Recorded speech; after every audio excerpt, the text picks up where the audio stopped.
Salut à tous, c'est Psychosmos et on se retrouve aujourd'hui pour une nouvelle vidéo. C'est une vidéo dans laquelle je vais vous raconter le trip qu'un abonné a eu sous Salvia.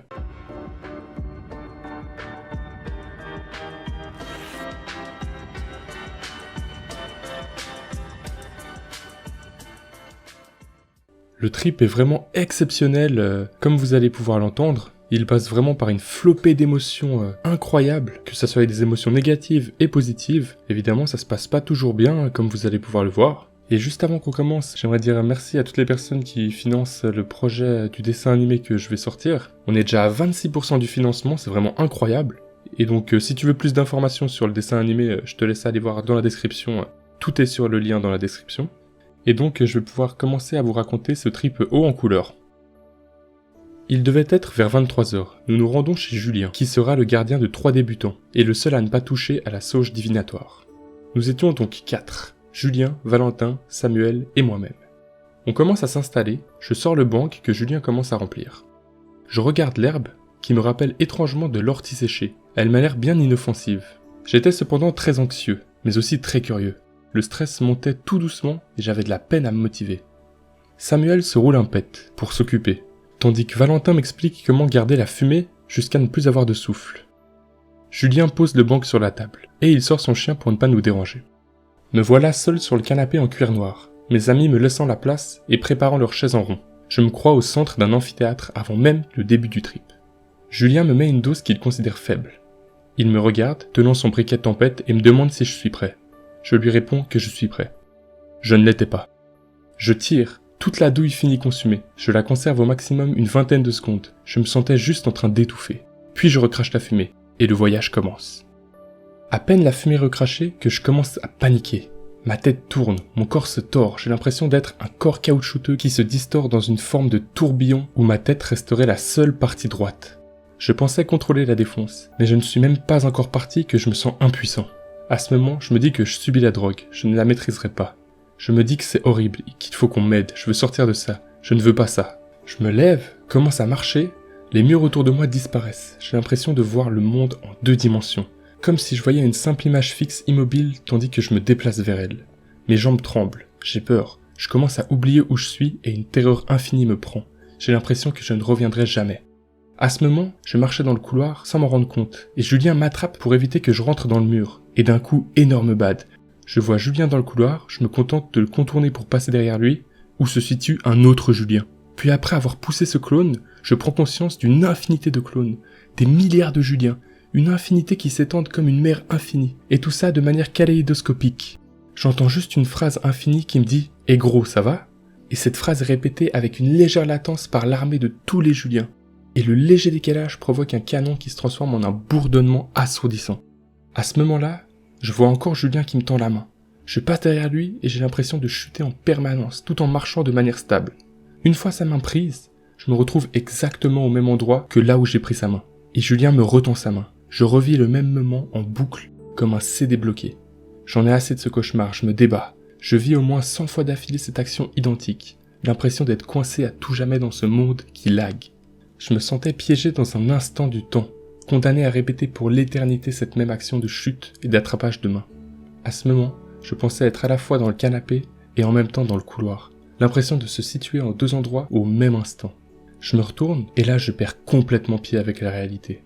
Derrière moi, je ne vois plus le couloir menant au salon, mais juste des murs en longueur, comme 2 miroirs opposés où s'étendent mes potes, Valentin et Samuel à l'infini. Je suis dans un couloir composé de ces individus qui m'observent d'un regard moqueur et malveillant.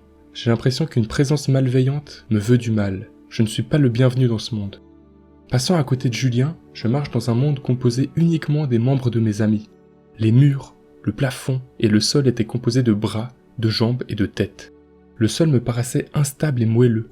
Il se trouve que je me déplaçais sur les visages souriants de Julien qui me regardait de manière sardonique, fier de m'avoir emmené dans son piège, comme s'il voulait s'emparer de mon âme. Je regarde le sol, seuls des bras et des jambes se réunissant pour former divers symboles oniriques. Je sens une présence, comme si le sol était conscient. Je comprends que c'est le juge de mon esprit, et que j'ai échoué. Je ne suis pas apte à découvrir ce monde. Je ne suis pas le bienvenu ici, je dois partir. Je regarde derrière moi, et vois le seul détail me rattachant à la réalité. Un cal de porte. Et pour une raison inconnue, je sens des milliers de paires de yeux qui m'observent, en attendant de voir mon action. Ces êtres invisibles ne sont qu'observateurs de mes mouvements, et ils savent tout comme moi qu'une fois passé ce cale-porte, je disparaîtrai dans un autre monde, celui qui m'est interdit, et que je ne reviendrai jamais. Je devais fuir, je me déplace et me sens compressé et écrasé comme dans une machinerie complexe. De nombreux roulements contractent mon corps qui se fait friable, je me sens enserré de milliers de Juliens partout.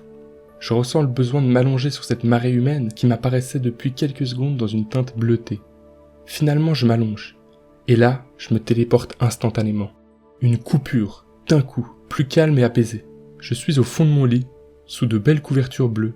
Une petite lampe éclaire ma chambre. Mon papa vient comme tous les soirs me souhaiter bonne nuit. C'est normal, je n'ai que 3 ans. Je dois me coucher tôt. Le contact de la main de mon papa qui me touche est rassurante. Cependant, je suis un peu triste. Je me rends compte que toute ma vie n'a été qu'une imagination de mon moi de 3 ans. J'avais l'impression d'être l'ami imaginaire de mon moi de 3 ans. Je suis triste, mais je me dis qu'il est temps d'oublier le moi qui n'existe pas et de continuer ma vie d'enfant de 3 ans. Je me dis que demain c'est dimanche, j'irai sûrement au parc avec mon papa. Le visage de mon père m'apparaît souriant, sympathique et chaleureux. Mais soudain, je reprends ma forme de jeune homme. Je reprends conscience de mon identité et me retrouve téléporté dans un nouveau paysage. Une étendue énorme, des centaines de kilomètres de plaine bleutée. Celle-ci traversée de lignes blanches me rappelant le fond d'écran d'un ancien Windows bien connu. Puis je regarde le ciel. Il m'apparaît tout blanc, mais avec du volume, comme un plafond de papier chiffonné ou une couverture de cuir toute blanche. Soudain, contemplant la mer solide mais moelleuse, je prends conscience qu'il y a ici une infinité de soleils. Des milliers de soleils en forme d'ampoule qui m'éclairent d'une chaleur chaude et apaisante. Puis je vois au loin une montagne. Je me lève et me rends compte de mon immensité. J'attrape une de ces montagnes molles et la modèle, la caresse, tel un géant. Je suis devenu une entité cyclopéenne capable de modeler la matière à sa guise. Je transforme le paysage, ajoutant des touches de couleur. Puis, je manipule une boule de matière noire que je comptais ajouter pour améliorer encore la beauté du lieu. Mais celle-ci me paraît plus lourde. Je la caresse et vois un corps étranger noir apparaître, ainsi qu'un petit crochet argenté. Je tire le crochet argenté, puis comprends ce que je tiens dans la main. C'est en fait un cintre. Je regarde autour de moi, et le paysage commence à s'évanouir. Le tout reste incompréhensible, mais en même temps très familier. Je ne réussis pas à faire le lien entre mon souvenir et ce que je vois. Puis d'un coup, le déclic. Alors que je ne vois plus personne, je demande à haute voix, prenant conscience de ce que je suis en train de vivre. Je suis dans la chambre de Julien, et j'entends juste derrière moi « Ouais mec, mais tu fais quoi dans mes t-shirts ?» Je comprends alors que la plaine bleue et ses lignes blanches ne sont que les décors d'un drap, que le plafond et son ampoule blanche se sont multipliés et que toute la matière que je pensais modeler n'était en réalité que des vêtements. Je me sens stupide et en même temps très heureux. Je comprends que je suis sous salvia et que mon esprit vrille. Je commence à hurler « J'ai compris, c'est génial !» Je n'entends plus rien. Je me déplace en sautant à pieds joints, je saute sur place en rigolant, je suis heureux. Je suis enfin sorti de ce monde. Mes amis ont de nouveau disparu, mais ils réapparaîtront probablement plus tard. Je saute dans ce qui semble être un univers plat. Je reconnais le salon de Julien, mais tout me semble sans aucune dimension. Je suis le seul corps composé de matière dans un espace en 2 dimensions, un corps étranger. Je continue quand même de sauter, complètement hilar. Soudain, une grosse fatigue me prend. Je m'assois sur le canapé et je sens une texture étrange. Je suis recouvert d'une légère masse blanche. La caressant et cachant mon visage en dessous, je suis perplexe. La sensation est douce, mais je me dis que c'est impossible. Je n'ai qu'une peau. Je n'ai pas enfilé de deuxième peau. À ce moment-là, je suis incapable de distinguer mon t-shirt de ma peau. Je ne fais plus qu'un avec ce t-shirt. Je suis un peu le t-shirt, et il est moi. Il me semble être devenu une partie inhérente et capitale de ma spiritualité. Soudain, je sens un corps s'approcher de ma jambe. Je vois juste une boule sombre s'étirer comme de la pâte à modeler autour de mes jambes. Puis apparaît sur cette boule une bouche, des yeux idiots, un petit museau humide, une oreille. Je le regarde en comprenant que c'est le chien de Julien. Soudain, retour à la réalité. Instantanément, je vois autour du chien les 3 silhouettes de mes amis qui se solidifient. Samuel est en train de rigoler en se demandant pourquoi je suis fasciné par mon t-shirt. Julien a l'air satisfait de ce que j'ai vécu. Je me lève, complètement groggy. Je tremble de partout en réclamant une clope. Je parle, mais aucun son ne sort. Je me sens au-delà de mon corps, comme si mon âme s'était juste posée sur un robot que je me contentais de contrôler par l'esprit, sans rien ressentir au niveau corporel. La réaction de mes amis me fait comprendre que je parle quand même, mais j'ai l'impression de perdre mes mots, de juste souffler de l'air. Mes pensées se perdent avec mes paroles. J'ai de nouveau très peur et je tremble, peur de rester comme ça à vie. Je décide de sortir m'asseoir dans le jardin. Allant dehors, Je reconnais tout ce que je vois, le jardin, mes amis, le chien, mais une impression étrange m'étreint. J'ai l'impression que tout ce que je vois est un double très fidèle et très proche de la réalité. Mais ce ne peut pas être la réalité. Ce sont des doubles réalistes de mes amis et de mon monde, mais pas celui dans lequel j'évolue naturellement. On m'a arraché à ce monde. Je demande régulièrement à mes amis si je suis dans le jardin ou encore arraché sur le canapé. Je me demande même si je me suis levé à un moment de ce canapé. Ils me répètent que je suis bien dehors et que je reprendrai complètement conscience de la réalité d'ici quelques dizaines de minutes.